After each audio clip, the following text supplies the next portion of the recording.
saya 201502117773. NIM PPG saya 2390384950092. Asal sekolah saya SMA Negeri 3 Bulukumba. Saya adalah mahasiswa PPG dalam jabatan gelombang ketiga tahun 2023 LPTK Universitas Negeri Makassar. Hari ini Senin tanggal 4 Maret 2024 saya akan melakukan video ujian dengan materi hak asasi manusia. Terima kasih.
Sedia, siap. Beri salam. Assalamualaikum warahmatullahi wabarakatuh. Assalamualaikum warahmatullahi wabarakatuh. Duduk kembali. Mari kita bersama-sama baca doa sebelum belajar. Doa dimulai. Bismillahirrahmanirrahim. Rabbi zidni ilman warzuqni fahman. Amin. Bagaimana kabar hari ini? Baik. Ya, alhamdulillah kalau baik. Ada saya lihat bangku kosong, siapa teman-teman yang tidak hadir? Esa. Ada keterangan bagaimana sakit atau bagaimana? Sakit. Sakit. Ya, jadi ada yang dari jenguk atau belum? Sudah. Ya, kalau sudah, alhamdulillah ya. Bagaimana keadaannya? Ya, sudah lumayan sehat. Jadi sebelum kita masuk di materi, saya cek dulu nih. Iya.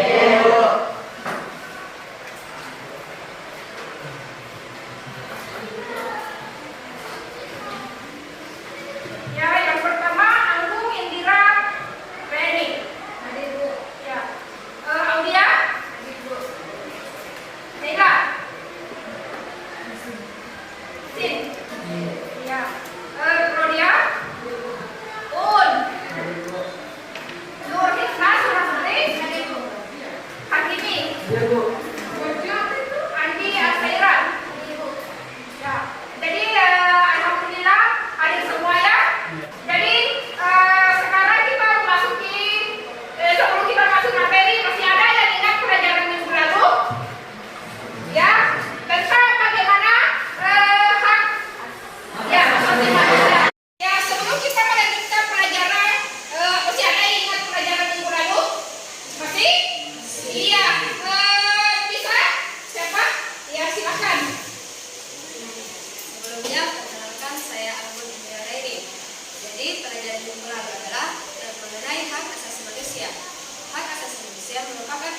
bangsa, yaitu bersifat inherent tanpa diskriminasi apapun.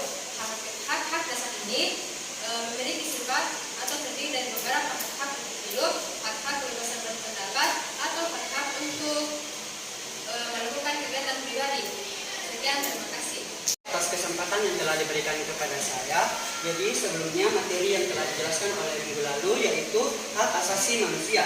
Jadi hak asasi manusia merupakan instrumen atau alat untuk menjaga harkat dan martabat manusia sesuai dengan kodrat kemanusiaan yang luhur. Terima kasih. Ya, jadi untuk pelajaran kali ini kita akan memasuki tentang hak asasi manusia. Ya, jadi yang pertama itu yang kita menganalisis dulu pelanggaran hak asasi manusia dalam perspektif Pancasila dan kehidupan berbangsa dan bernegara. Yang pertama itu, yang kedua menyajikan hasil analisis pelanggaran hak asasi manusia dalam perspektif Pancasila dan kehidupan berbangsa dan bernegara. Tujuan pembelajaran hari ini ya menemukan pengertian pelanggaran HAM atau hak asasi manusia. Yang kedua itu menguraikan jenis pelanggaran HAM. Yang ketiga menganalisis penyebab pelanggaran HAM. Yang keempat menganalisis kasus pelanggaran HAM di Indonesia. Ingat kasus-kasus ya yang pernah. Ya, jadi kegiatan pembelajarannya yang kita lakukan itu yang ini ya, perhatikan ya. Sudah diperhatikan semua? Sudah. Ya. Jadi yang pertama itu yang perlu kita ketahui apa itu pelanggaran HAM. Ya. Jadi yang perlu kita ketahui dulu itu apa pelanggaran HAM, hak asasi manusia. Ada yang sudah tahu bagaimana pelanggaran itu? Apa pengertiannya? Ya, ya. Ada? Kalian? Apa itu pelanggaran HAM atau hak asasi manusia? Lihat di situ apa? Sudah lihat?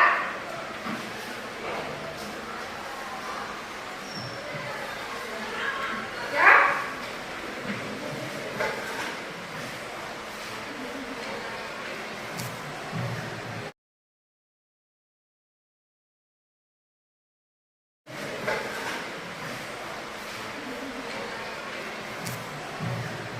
Ya. Jadi selain itu kita harus mengetahui pengertiannya. Ada video yang kita perlu simak, tapi linknya saya sudah bagikan di grup masing-masing ya. Jadi tinggal kalian lihat di grupnya bagaimana video yang ibu kirimkan. Ya. Ya, jadi selanjutnya ya, ini yang perlu kita mau tahu bagaimana itu pelanggaran hak asasi manusia. Jadi kita mau tahu bagaimana itu pelanggarannya. Ada yang sudah tahu? Ya, silakan. Pelanggaran HAM atau pelanggaran hak asasi manusia adalah setiap perbuatan oleh seseorang atau kelompok orang, termasuk aparat negara baik disengaja maupun tidak disengaja, atau kelalaian yang secara melawan hukum mengurangi atau menghalangi, membatasi, dan atau mencabut HAM seseorang atau kelompok orang yang dijamin oleh undang-undang. Ya, makasih banyak ya. Ya. Takut banget.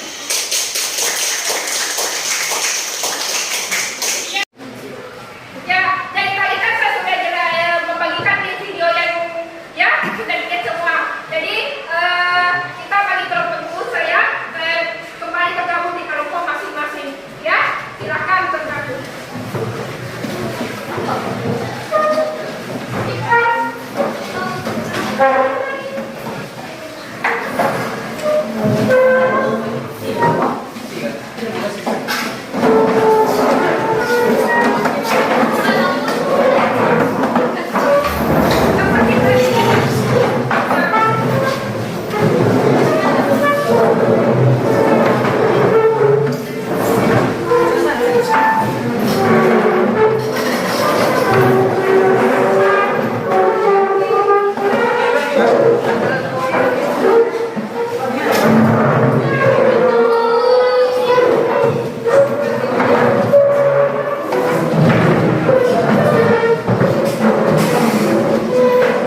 Assalamualaikum warahmatullahi wabarakatuh.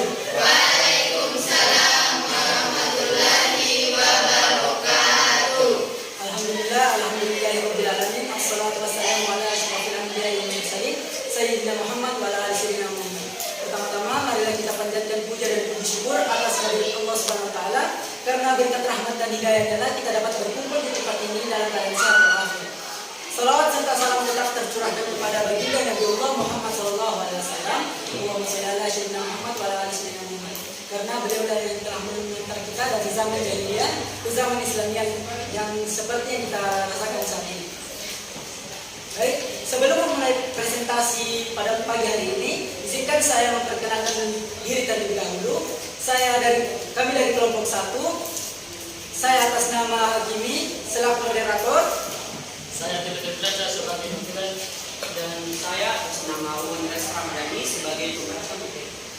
Baik, setelah memperkenalkan diri kami akan mempresentasikan hasil kerja kami, yaitu mengenai kasus pelanggaran hak asasi manusia di Indonesia. Saya persilakan kepada pembaca materi untuk membacakan materi.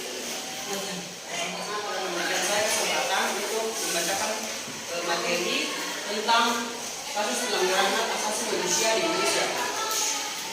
Langsung saja, yang pertama yaitu peristiwa Aceh 1990. Peristiwa Aceh 1990 merujuk pada serangkaian peristiwa yang terjadi di Provinsi Aceh, Indonesia pada tahun 1990. Peristiwa tersebut secara umum berkaitan dengan gerakan separatis yang ingin memperoleh kemerdekaan bagi Aceh yang telah mengalami konflik sejak lama. Pada tahun 1990, gerakan separatis yang dipimpin oleh Gerakan Aceh Merdeka atau GAM semakin aktif dalam menuntut kemerdekaan Aceh dari Indonesia. Konflik antara pemerintah Indonesia dan GAM semakin memanas dengan serangkaian serangan terhadap pasukan keamanan dan instalasi pemerintah. Puncaknya, pada 4 Desember 1990 terjadi peristiwa yang dikenal sebagai pemberontakan Desember di Banda Aceh, ibu kota Provinsi Aceh. Pemberontakan ini dipimpin oleh GAM dan melibatkan serangan terhadap sejumlah bangunan pemerintah dan pasukan keamanan. Namun, pemberontakan tersebut berhasil diredam oleh pemerintah dengan keras. Pada akhirnya, peristiwa Aceh 1990 mencerminkan eskalasi konflik antara pemerintah Indonesia dan gerakan separatis Aceh yang terus berlanjut selama bertahun-tahun. Dengan dampak yang signifikan terhadap pendudukan masyarakat Aceh dan upaya perdamaian di wilayah tersebut, konflik ini baru berakhir dengan pendatanganan Perjanjian Helsinki pada tahun 2005 yang mengakhiri konflik bersenjata antara pemerintah Indonesia dan GAM. Selanjutnya yang kedua yaitu tragedi Trisakti 1998. Tragedi Trisakti pada bulan Mei 1900 di Jakarta, Indonesia saat negara sedang mengalami ketegangan politik dan kerusuhan sosial yang meluas. Trisakti adalah sebuah universitas swasta yang terletak di Jakarta Barat. Kejadian ini dimulai dengan unjuk rasa mahasiswa yang menuntut reformasi politik dan pengunduran diri Presiden Soeharto yang telah berkuasa selama lebih dari 3 dekade. Pada tanggal 12 Mei 1998, 4 mahasiswa Trisakti tewas tertembak saat mereka sedang melakukan aksi demonstrasi damai di depan kampus mereka. Keempat mahasiswa tersebut adalah Elang Mulia Lesmana, Hafidi Troyan, Heri Hartanto, dan Hendrawan Sie. Tragedi ini mengejutkan dan memicu kemarahan serta protes massal di seluruh negeri. Kematian keempat mahasiswa tersebut dipicu oleh insiden penembakan misterius di sekitar kampus. Meskipun identitas penembak masih diperdebatkan, kebanyakan orang percaya bahwa pasukan keamanan atau orang yang berkait dengan pemerintah berada di balik insiden tersebut. Penembakan tersebut membuat suasana politik semakin memanas dan memperkuat determinasi rakyat untuk menuntut reformasi republik. Tragedi Trisakti menjadi salah satu pemicu utama jatuhnya rezim Soeharto pada tanggal 21 Mei 1998. Kejadian ini menyebabkan gelombang protes yang lebih besar dan menandai awal dari periode transisi menuju demokrasi di Indonesia. Para pelaku penembakan pada Trisakti kemudian diadili meskipun ada ketidakpastian dan kontroversi seputar proses pengadilan tersebut. Kemudian kita beralih ke kasus terbunuhnya Masina. Jadi kasus terbunuhnya Masina adalah sebuah peristiwa tragis yang terjadi pada tahun 1993 di Indonesia. Masina merupakan seorang buruh pabrik tekstil yang aktif dalam gerakan serikat pekerja. Ditemukan tewas dengan kondisi tubuh yang mengalami penyiksaan di daerah Madiun, Jakarta Timur. Kasus ini menimbulkan kontroversi dan kemarahan publik karena dugaan keterlibatan pihak-pihak tertentu, terutama pejabat pabrik tempat Masina bekerja. Penyelidikan awal menentukan bukti yang mengarah pada keterlibatan pihak berwenang dan pemilik pabrik. Namun kasus ini belum sepenuhnya terungkap dan pelakunya belum ditangkap. Kematian Masina kemudian menjadi simbol perjuangan hak buruh dan memicu tuntutan untuk perlindungan pekerja serta keadilan bagi korban kekerasan dan pelanggaran hak asasi manusia. Dan terakhir yaitu pemberantasan PKI 1965 hingga 1966. Pemberantasan Komunis Indonesia atau PKI pada tahun 1965 hingga 1966 adalah serangkaian kejadian yang terjadi di Indonesia yang dipicu oleh upaya kudeta yang diduga melibatkan anggota PKI terhadap pemerintahan yang dipimpin oleh Presiden Soekarno. Pada tanggal 30 September 1965, sekelompok perwira militer yang bergabung dalam gerakan 30 September atau G30S melakukan kudeta yang berujung pada pembunuhan 6 jenderal tinggi Angkatan Darat Indonesia. Kudeta tersebut memicu reaksi keras dari militer dan kelompok anti-komunis lainnya di Indonesia. Muncul tuduhan bahwa PKI bertanggung jawab atas kudeta tersebut, meskipun hubungan pasti antara PKI dan G30S masih diperdebatkan. Pada bulan Oktober 1965 terjadi aksi pembantaian di masjid terhadap anggota PKI dan simpatisnya di seluruh Indonesia yang dikenal sebagai Gerakan Pembersihan Komunis atau GPK atau lebih dikenal dengan sebutan pembersihan atau penghilangan. Sekian dari presentasi kami. Saya alihkan kembali kepada moderator. Terima kasih.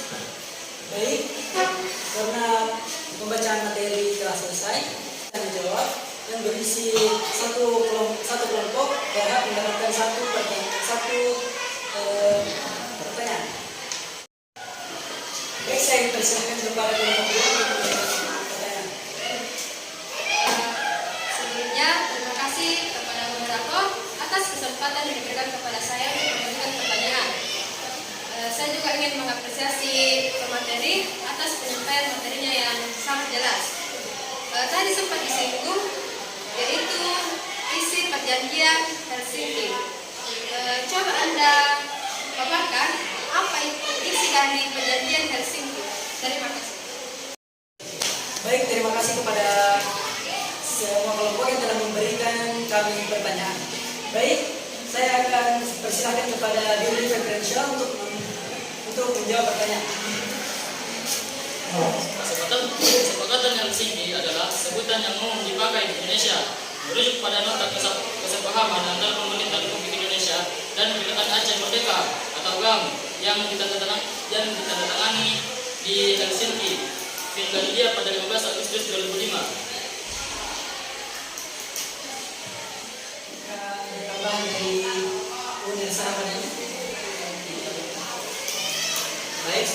membacakan sedikit dari penjelasan dari ini.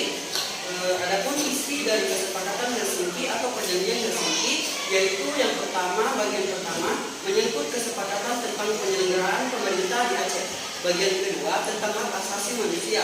Bagian ketiga tentang amnesti dan reintegrasi GAM ke dalam masyarakat dan tentang pengaturan keamanan. Bagian keempat tentang pembentukan misi monitoring Aceh dan penyelesaian perselisihan. Bagaimana kelompok dua, apakah jawabannya sudah diterima? Baik, jawaban yang telah dipaparkan tadi kepada saya anggap sudah jelas dan sangat mudah dipahami. Terima kasih. Oke, terima kasih atas pertanyaan yang diberikan kepada kelompok 2 untuk kelompok 1. Jawabannya sangat luar biasa dan sangat memuaskan. Terima kasih banyak ya untuk jawaban yang telah diberikan.